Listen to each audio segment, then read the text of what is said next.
سەرباری ڕێکار و بڕیارەکانی بانکی ناوەندی بۆ دابەزاندنی نرخی دۆلار و بەرزبوونەوەی زیاتری بەهای دینار کەچی دۆخی بازار پێچەوانەیە و دۆلار بەهاکەی لە بازاڕی ئالوگۆڕی دراو لە کوردستاندا تا ئێستا بە بەرزی ماوەتەوە. بازاڕی ئالوگۆڕی دراوەکانە لە هەولێر تا ڕادێک چۆلی پێوە دیارە لێرە نرخی دۆلار هەر بەرزە. فرۆشیارانیش دەڵێن نەبوونی متمانە بە بڕیارەکانی بانکی ناوەندی و زۆری خواز لەسەر دۆلار هۆکارە بۆ ئەم دۆخە. سەرسەری بار دۆخە ئەوەیە کە دەبینی دۆلار دەبی لە بازار وجودی هەبی بۆی خەڵک بازرگان هەرچی بازرگان شتوایە کە ئیش پێ دەکایشی بە دۆلار دەکات لە بۆی ئێستا عراق بە عام هەموو داهاتی عراق لەسەر نەفتە یعنی شتێکی خۆماڵی نییە بێت تەنها سبەی دوێ من دۆلارەکە ئیشم پێ نییە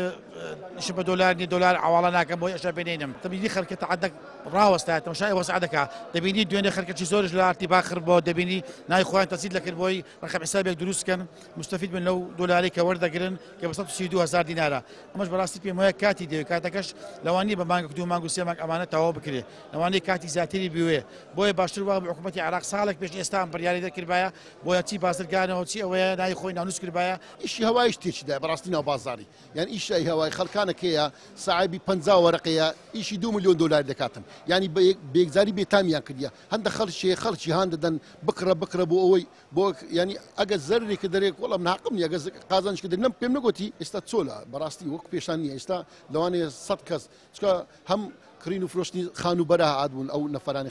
خانوبەرە هەم معرزانوانە خەڵکە ڕووی تێکرد بوو سێ چا دەفتەرەک و تا 5 دەفتەری هەبوو ڕووی تێکرد بوو ئێرە قەڵەباڵ بەس ئێستا ئیشاڵە باش دەبی و هادی دەبیتەوە تەماشاکە ئێرەش چۆل بوو بەڕاستی وەک پێشان نمایە پێشان ئێرەش بۆ بەرنەدەکەن. شارەزایەکی ئابووری پێی وایە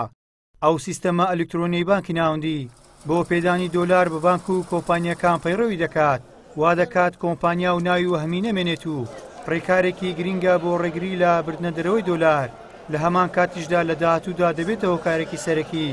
بۆ دابەزین و جێگیربوونی نرخی دۆلار و بەرزبوونەوەی بەهای دینار. عراق کەتە بەر لێگرتنەوەی ئەو دۆلارێک کە ئەمریکا بۆ عراقی دەنێرێ وای کرد کە جۆرێک لە ڕیزبەندی لە نێوان بانقی وەهمی و کۆمپانیای وەهمی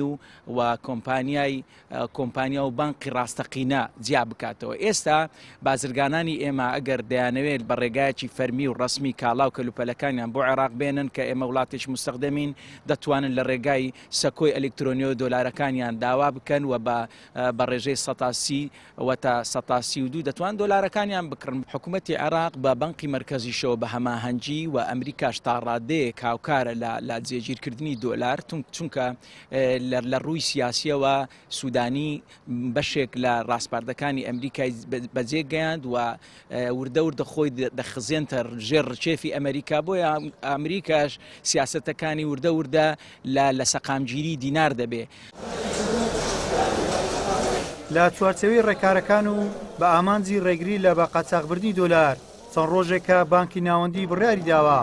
لەمە دووە لە ڕێگەی سیستەمی ئەلکترۆنیەوە کە پێی دەگوترێت سەکۆی ئەلکترۆنی دۆلار بە بانک و کۆمپانیا بازرگانیەکان و کۆمپانیەکانی تایبەت بە ئالوگۆڕی دراو بدات. ئەم هەنگاوانەش جێگیربوونی بەهای ئالوگۆڕی دراوی لە ئاستی بڕیار لێدراودا خاو کردوتەوە.